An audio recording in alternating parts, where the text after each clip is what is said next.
Texas Tech's win total seems crazy. It only seems that way. You are Locked On College Football with Spencer McLaughlin, your daily podcast on all things college football. Part of the Locked On Podcast Network, your team every day. Welcome, everybody, to another episode of Locked On College Football. I'm your host, Spencer McLaughlin. Thank you all so much for making this your first listen or your first view every day. It is part of the Locked On Podcast Network, your team every day, the number one sports podcast network out there. Thank you all, especially my everydayers, for helping make that the case. What should we do with the Army-Navy game? Is there actually a solution in an executive order, or do we have to actually figure things out? And could UCLA be underrated this year? I didn't even ask that question going into last year. But this year, hey, you never know. I do know that this episode is brought to you by our friends over at FanDuel. During the tournament, FanDuel is offering $300 back in bonus bets every day for 10 days. Head to FanDuel.com to get started. Texas Tech starts its 2026 season against Abilene Christian. Okay, that's not going to be very hard. Their win total, according to our friends at FanDuel, is something I legitimately cannot remember ever seeing before. Hop in the comments below and let me know if I've just somehow pigeonholed that beyond the back burner and into that slot or crevice between the stove and the wall, and it's fallen down to the floor in my head. I don't think I've ever seen 11.5. If the Red Raiders lose just one game, that's an under. That's how that works. Notre Dame has this too, by the way. And it's a reflection really of two things. Number one, the odds makers over at FanDuel believe that Texas Tech and Notre Dame are national title caliber programs going into this season. Number two, they believe the teams on their schedule are unlikely to go out and beat them. It's not impossible. That's why it's not taken off the board. If they thought it was impossible, well, then it just wouldn't be college football, right? Here's the lineup of opponents Texas Tech faces in 2026. And by the way, they've brought in another great transfer portal class.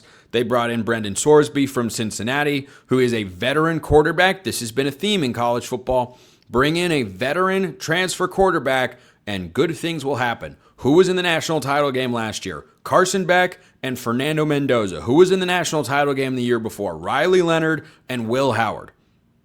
All of those guys, the last four quarterbacks to play in the national title game, were transfers with multiple years of starting experience. Brendan Sorsby checks that particular box. So, can anyone challenge Texas Tech going into this year? Yeah. I believe someone in the Big 12 could.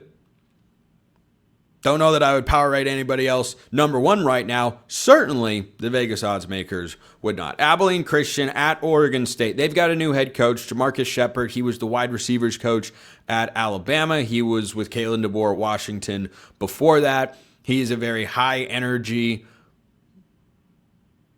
I'm trying to think of the right phraseology here. It didn't come to me. For some reason, the phrase just went out of my head.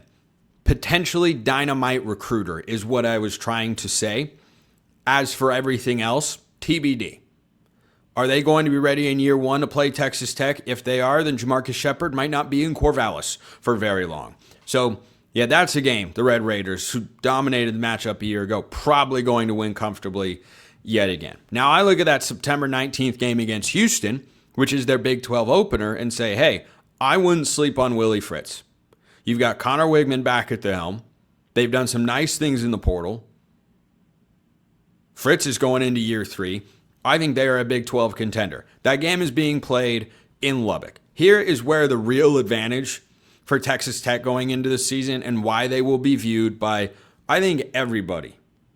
I don't know who's going to put, I don't even know if Jake Hatchett Locked On BYU would put anyone aside from Texas Tech as the preseason number one team in the conference. I don't know. Maybe somebody will. Maybe somebody, Drake Toll, will have the guts to do just that. Drake, you have been officially challenged here on the show. But to open against Houston, then they play Sam Houston. Odd. Very odd. But sometimes teams just switch those Power 4, non-Power 4 games around. Okay. Houston and Sam Houston. Both games in Lubbock, by the way. Maybe they can swap buses. Just take one bus and then, yeah. Anyway. The road games for Texas Tech are, I think, what make this number of 11.5 as a win total, which, again, seems ridiculous, be not ridiculous. The road games are Colorado, could be sneaky tough, Cincinnati, Oklahoma State, and Baylor. Which of those 4 games for the Red Raiders scares you? If you're a Red Raider fan out there listening to or watching the show, which of those games makes you go, oh, boy, I don't know? Because Dave Aranda might not even be Baylor's coach if things don't go according to plan by the time they play on November 21st. Oklahoma State lost to Tulsa at home last year. And, well, yeah, Eric Morris is in charge now, but they've got a ways to go before roster-wise, top to bottom, they are anywhere close to what Texas Tech has. None of those road games. Cincinnati, you just took Cincinnati's quarterback. The Brendan Sorsby return game is going to be one where the Red Raiders, and Sorsby knows this, of course, have got a distinct advantage, shall we say. So then you go to the home games. Could anybody go into Lubbock? And remember, the one team that beat Texas Tech in the Big 12 last year was Arizona State. Behron Morton did not play. That was the only game. So when Texas Tech has been able to keep their quarterback healthy, which admittedly has been very hard for some reason for Joey McGuire and company, it's not like they run their quarterbacks a ton, but Tyler Shuck and Behron Morton struggle with injuries over the last several years. If Brendan Sorsby stays healthy, yeah, 12-0 is probably going to be my prediction for Texas Tech. But let me just throw this out there. The only programs with that illustrious win total of 11.5, they're either going undefeated or not. You're banking on no stumbles. Not against Houston, not against Arizona State, not against Arizona, not against TCU, nothing. You just flawless. You don't have a bad call that decides the game. You don't have a player get hurt, because that's not how any of this sort of stuff works. Nothing. If none of that happens, the next logical question for Texas Tech: are they going to be better in the playoff going into next season than they were a year ago, where they scored a grand total of 0 points? A missed field goal was a part of that. It was also a 50-yard attempt. I don't know that they are. The coaching staff should be more prepared. Is this Texas Tech roster ready to be leaps and bounds better than what they were a year ago? To me, that question comes to Brendan Sorsby. And maybe I'm underrating him. I think Brendan Sorsby's good. I think Brendan Sorsby was great for a while for Cincinnati last year, and things flamed out. You could attribute that to the support system around him. That's totally fine. Do I think that he is such a big upgrade from a year ago? Maybe I'm wrong. Maybe I'm wrong on this. But instinctually, do I think he is such a big upgrade from Behron Morton that, well, I do think he is an upgrade? Do I think it's big enough to overcome what Texas Tech had last year in the playoff when they faced Oregon and their defense was up to the test and their special teams were not, but that's easily fixable, and their offense was not even close? No, I do not. Maybe the Texas Tech staff wants to clip that and run it for the next, I don't know, however many months they need until, I don't know, when do you think they're going to be challenged? I think Houston could challenge them. I think Arizona State could challenge them. I think Arizona could challenge them. I think TCU maybe, but without Josh Hoover, it's not as likely. But just ponder this. And this happens just about every single year with the teams that have the highest win totals in the preseason, according to our friends at FanDuel. They do not all go over. Look at the schedules between Texas Tech and Notre Dame. Do you think they're going a combined 24-0? No missteps, no miscues, no crazy calls, no wild games, nothing. Do you think all of that goes in their favor? If you do, okay, FanDuel.com, there it is. It's available for you. But if you think, perhaps logically, well, one of them probably goes at least 11-1. stake your claim on which one that is. Right now, I'd lean towards Notre Dame, who I think is going to be very good. But Texas Tech on this schedule, all the toughest games coming at home, makes this an unbelievably favorable setup to cruise right back to the Big 12 championship game. Who will they be playing? Time will tell. I think we'd all lean towards BYU right now, but Arizona State can make a resurgence. Maybe Arizona pops and gets there. Maybe Houston breaks through. We'll see. We'll see. But it seems crazy. 11.5. Then you look at the schedule, go, oh, they're going to be favored in 12 games. Doesn't mean they win all 12 games, but they will be favorites in all 12 games. Leave your thoughts in the YouTube comments below. Hit me up on Twitter at @LockedOn_CFB, however you want to get in touch. So, what do we do with the Army-Navy game? How does that fit into the college football schedule? There is a solution out there. It's just a matter, as always, of how it gets implemented. First, this episode brought to you by our friends at Robinhood. What if sports were traded like markets? Now you can put your sports IQ to work in real time with Robinhood prediction markets. It's not you against the house. It's you participating in a live market. You can buy or sell your positions live all game long. Use your sports knowledge in the moments that matter. Robinhood prediction markets changes the game. It's people moving the action. So when momentum shifts, you can move with it. I always knew the game, but never had a dynamic way to apply that knowledge. Now I can actually take part live in a market powered by people. You're no longer just a spectator. Play by play, you decide. Trade every play with Robinhood, now available across the U.S. Download the Robinhood app now to begin. Futures and cleared swaps trading involves significant risk and is not appropriate for everyone. Event contracts are offered by Robinhood Derivatives LLC, a registered futures commission, merchant, and swap firm. Check out Robinhood today. This episode also brought to you by our friends over at Indeed. So, you've got workplace chaos, your deadlines are stacking up, your inbox is overflowing, and the one position you have to fill is still sitting open. That's no good. The pressure's on and you need the right hire. That's when you need Indeed sponsored jobs. They help you reach the people who actually fit what you're looking for. Skills, experience, location, so you're not just hoping the right candidate stumbles across your post. Here's a stat that says it all. In the minute I've been talking to you, companies like yours made 27 hires on Indeed, according to Indeed data worldwide. So if you're hiring, spend less time searching and more time interviewing candidates who check all your boxes with Indeed sponsored jobs. Listeners of this show will get a $75 sponsored job credit to help get your job the premium status it deserves at Indeed.com/podcast. Just go to Indeed.com/podcast right now and support the show by saying you heard about Indeed on this podcast. Indeed.com/podcast. Terms and conditions apply. You need to hire? That's a job for Indeed sponsored jobs.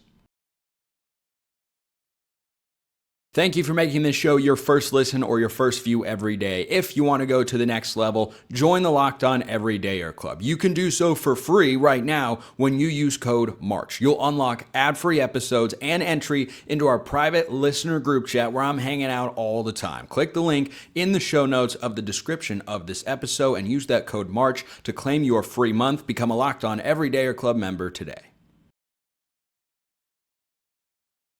So not long ago, the president issued an executive order in which he directed the FCC and NCAA and everybody involved to find a window, figure out a time. Does that have legal weight behind it? Well, probably not in the college sports space because Well, nothing really seems to be enforceable by anybody in college sports. You just do whatever you want, and if you get denied, then you go find a judge who will be sympathetic to your cause because on legal grounds, you probably have the correct argument, and then you can go about your business however you would like. See Trinidad Shambliss. Or they don't win every single time. Joey Aguilar will not be Tennessee's quarterback this year, but I digress. The idea behind Army-Navy having its own window was proposed by Jeff Monken a little while back, Army's head coach, who is a really, really good football coach.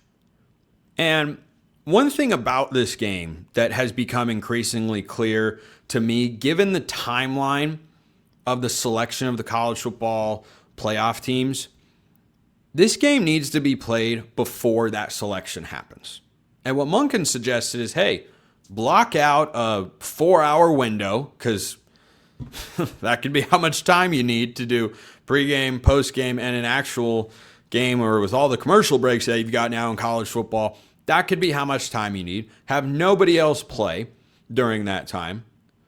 And then say, that's the block for the Army-Navy game on Thanksgiving week or on Thanksgiving Day. I think that could be a good idea. There has been another suggestion out there that I want to push back on in the strongest possible terms. And that is, why don't you play it in week 0, which this year would be August 29th. I would despise this in one way, but it's such a strong and forceful way that I really don't know that anybody, the greatest lawyer in the world, Morgan Freeman in the Ted movies, or the guy that he was arguing against, I forget that actor's name. He was in Mad Men. He was Tony Stark's father in the younger version. I forget the guy's name. Anyway, you know who I'm talking about. That guy. Neither one of those lawyers would be able to convince me that that game should be played in August when it's warm out. No, thank you. Everything about that game is perfect and wonderful. The uniforms are epic. The rivalry is real. The game always delivers. It's always among the most widely consumed college football games every single year. And I think part of the reason that's the case, and this has been something that's hard to find consistently in college football nowadays, of course, is it has largely been unchanged. So when you approach the idea, because of the way this calendar sets up in the 12-team playoff, that you start playing games a lot sooner, and you want the game to have its own standalone moment, you can't do what would be the simplest thing. Well, why don't you move it to Sunday? Well, we know why. Because then not as many people could potentially watch. The game would still be very well attended. It would still be really fun. I would still watch it. Many of you would still watch it. But is that the easy solution? No. Did you know there is actually a law? This is true. It is called the Sports Broadcasting Act of 1961. It limits when the NFL can start putting its broadcasts on Saturdays. Incredibly ahead of its time as a piece of legislation. Because back then, certainly the NFL had a certain amount of power, but it pales in comparison to what the NFL has right now. So one thing that Monken suggests is, hey, why don't you just block out a 4-hour window on a particular day when college football is being played and say, hey, this is just the Army-Navy window. I doubt television executives would go for that. Here's something that I'm going to suggest that might sound, frankly, overly simplistic, but Army-Navy is such a wonderful tradition and such a great thing that gets played every year that I only want to see played when it is cold for 2 triple option offenses, when I can see the breath of all the cadets and everybody in the stands, and of the players and coaches, of course. Everyone's got to be bundled up, maybe a little snow coming down. All of that has to be there. If that were to get played during rivalry weekend, would that really be the end of the world? Would that really diminish the game? I don't believe that it would. We don't look at other rivalry games and say, well, you can't put this on Saturday when all the other rivalry games are being played. No, that institution is so big. It has been so successful for so long. I don't think it would lose its appeal. You would just be watching that game in accordance with other games. I don't think it's a slight at anyone to say, no, this is a premier rivalry in college football. This is a game. This is an event. This is a moment that people like to watch and be a part of. If you put that on rivalry weekend and you say it might cross over a little bit with the start of the Iron Bowl, in what world are you dramatically even if you're adhering, which I don't believe in, but obviously it's a factor that has to be considered. even if you're adhering to the preferences of the television executives that want to maximize all this sort of stuff, and CBS has got the rights through it through 2038. Game's not going anywhere, nor should it. I think it's great that it's a conference game, but I don't know why the game isn't capable of still standing out amidst other college football games. Because with these two programs and what they have shown they're capable of accomplishing in a really good league in the American, one of the best or maybe the best group of 6 conference out there, the game can have legitimate college football playoff ramifications. It should count towards who makes the American championship game. It should count towards who could be the group of 6 playoff representative if either team are having that successful of a season. I personally, maybe I'm missing something here, but I really don't see a problem with that. I do not. I don't think that you would lose the game. I don't think it would fail to reach the same number of college football fans that it already does. I mean, think about the other rivalry games that could get played. No disrespect to the Egg Bowl, for instance, but who that is a diehard tuning in, a diehard college football fan tuning into the Army-Navy game is saying, well, I can't watch it now because I only have one screen, which, who has that? Everybody's got a smartphone at least, number one. And number two, who's saying, no, I'm not going to watch that. I'd rather watch the Egg Bowl. No, I know which one I'd rather watch. Both. The answer is probably both. So maybe I'm just proposing a solution that makes too much sense. But this whole idea of having to find its own unique window, well, you can't put it on a Sunday. You don't want to put it on a Monday. A Friday feels like stashing it. No, Saturday is the day that it should be played. Put it on rivalry weekend. I think it would hold up just fine. But hey, that's just one man's opinion. You are going to get one man's opinion on UCLA, who, I'm sorry, Bruins fans, I did not have to wear a jersey last year. Where do we stand as spring ball gets underway? First, this episode brought to you by our friends at Game Time. They're the best, and the biggest stretch of the college basketball season is here. All the excitement, all the thrill, all the drama. If you want to go to any of those games in person, Game Time is the ticketing app you want to use. No more long queues, prices jumping around, surprise fees at checkout. The Game Time app gives fans the advantage with constant innovation. It's how you unlock amazing tickets and experiences in just a few taps. I use Game Time all the time. I'm never going back. I find great deals on Game Time for sporting events, for comedy shows, anything that I want to go to, whether it's in Las Vegas or anywhere else. I have found great deals, and every time that I've bought a ticket on Game Time, I compare the same ticket on other sites, and Game Time is saving me money. Take the guesswork out of buying college basketball tickets with Game Time. Download the Game Time app, create an account, use code LOCKEDON for $20 off your first purchase. Terms apply. Again, create an account and redeem code LOCKEDON for $20 off. Download the Game Time app today. This episode also brought to you by our friends over at FanDuel. The tournament is here, one of the best times of the year, maybe the best time of year. Brackets, buzzer beaters, upsets, it's nonstop action from tip to final cut down. And right now, FanDuel is giving new customers a new way to stay in the action all tournament long. You get up to $300 back in bonus bets every day for 10 days. That means 10 chances to stay involved throughout the entire tournament. You can mix it up however you want. Game picks, futures, same game parlays for even bigger potential payouts. It's all there and more on FanDuel. It's perfect for the tournament because every day there's something new. Different matchups, new storylines, more ways to get involved as the bracket unfolds. All of that is happening over at FanDuel. So visit FanDuel.com to sign up today and follow all the action and get in on it as well. That's FanDuel.com to get in on the action. Check them out at FanDuel.com. 41.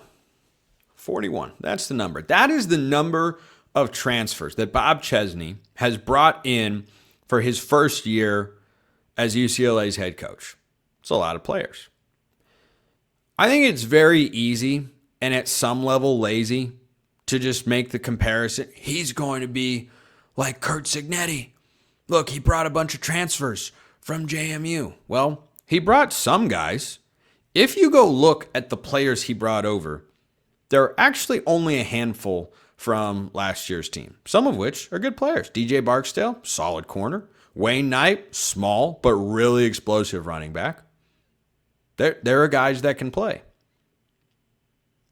He's got Nico Iamaleava at quarterback, by the way, who he brought over a couple former 4-star receivers for, and there are a couple other former blue chip prospects that have sprinkled their way into this transfer portal class. Just going to throw that out there. You know what also is completely and utterly fascinating with UCLA? FanDuel's got their win total at 5.5.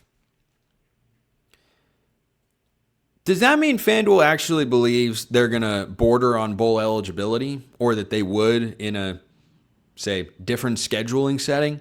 Maybe not. UCLA's schedule is among the most favorable in the Big Ten. And I say that because they don't play Ohio State. They do not play Indiana.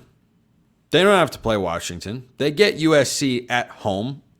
It's not a long trip, but you get it in front of more of your own fans than having to play in a road setting. Now they've got Oregon on the road. That's a tough game. They got Michigan on the road. That's a very tough game. But this is UCLA's schedule. They open with the Calamoni game. Yes, in Berkeley. UCLA will go to play UC Berkeley. We don't refer to them as UC Berkeley, but they are indeed a part of the UC system. I think Cal is much further ahead, but that's a battle of first-year head coaches. Game one, hey, anything could happen. You never know. Come back home, play San Diego State and Purdue. I tell you what, that's a game Barry Odom has to have. If he can't beat UCLA in Bob Chesney's first year, in his second year, it might not be trending in the right direction there in West Lafayette. Then they go across the country and play Maryland. Tell me, of those 4 games to start Bob Chesney's season, who himself is an incredibly proven and successful head football coach and just had JMU in the playoff. He was a quarter away from beating Louisville last year. He was a quarter of football away from having a transitive win over the national runners-up. Not bad. That was a competitive football game they played at Louisville. They were the better team for the better part of 2.5 quarters, and then Louisville found its way at home. Now he goes to UCLA, where he's got a better quarterback in Nico Iamaleava. Fascinated to see what he's able to do with him this season.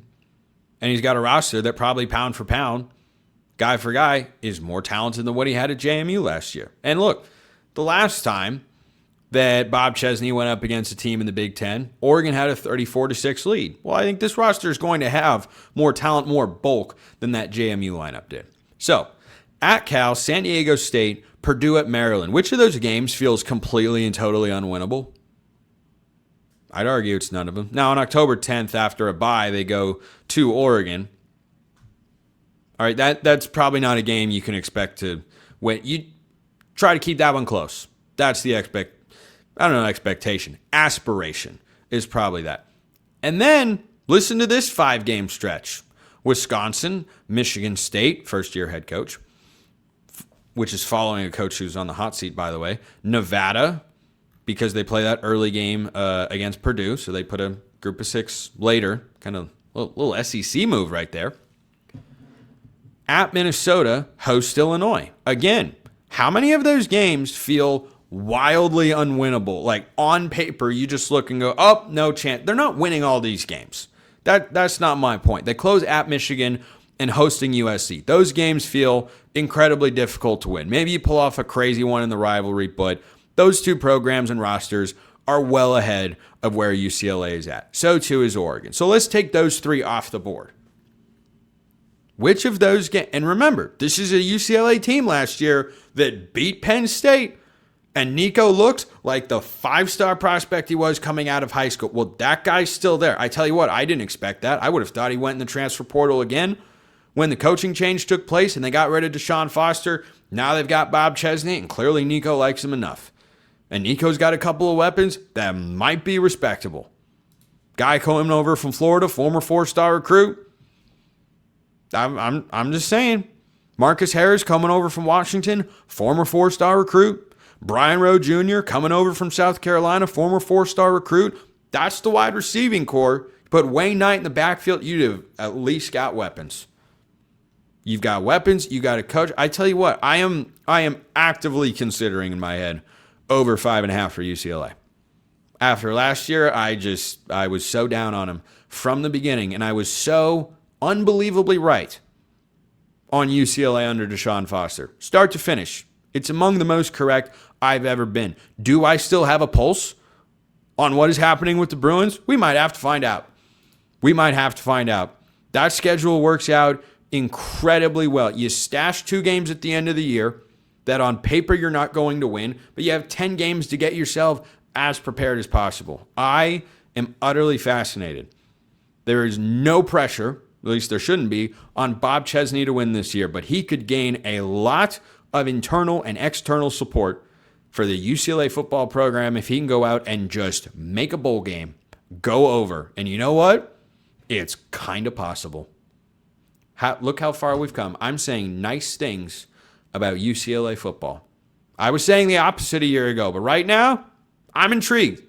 At the very least, I am intrigued with UCLA, and I'm sure they're grateful to not be playing Indiana at all. So there's that part of it too. Appreciate everyone listening. I will see you next time, and until then, hope you all have a wonderful rest of your day.